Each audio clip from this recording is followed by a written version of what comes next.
out of this.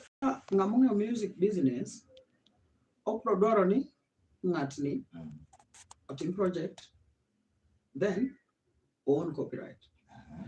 And let me surprise you, in Anglo industry, that is one industry, or rather low music industry, that is where artists don't sign even split sheets. They don't sign split sheets. You find that we've got our band members, mtu jina lake mebobea pale, they are known of, I'm Javan Makajudo's pianist, I'm Inda's pianist, I'm so-and-so pianist. But do they walk into the studio? Yes. Did you do anything, did you do anything in the process of creation? Yes, I did. What are you earning out of it? So it's greed. Wakati mtu anachukua hii kitu anaenda pale kudistribute, anajua vizuri hapa kuna BVG, background voices, ni akina nani? Unaona? Na kama ni akina nani, si you are supposed to indicate ni huyu na huyu alifanya hivi. Alafu wale watu wana calculate kila mtu na return yake.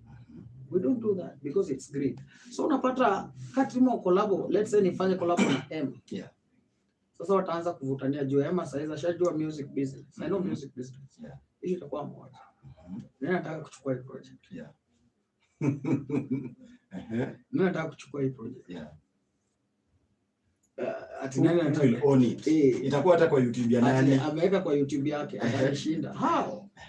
Na tuko na split sheet. So hii greed ni greed tu, ndio maana tufanye ma collabos.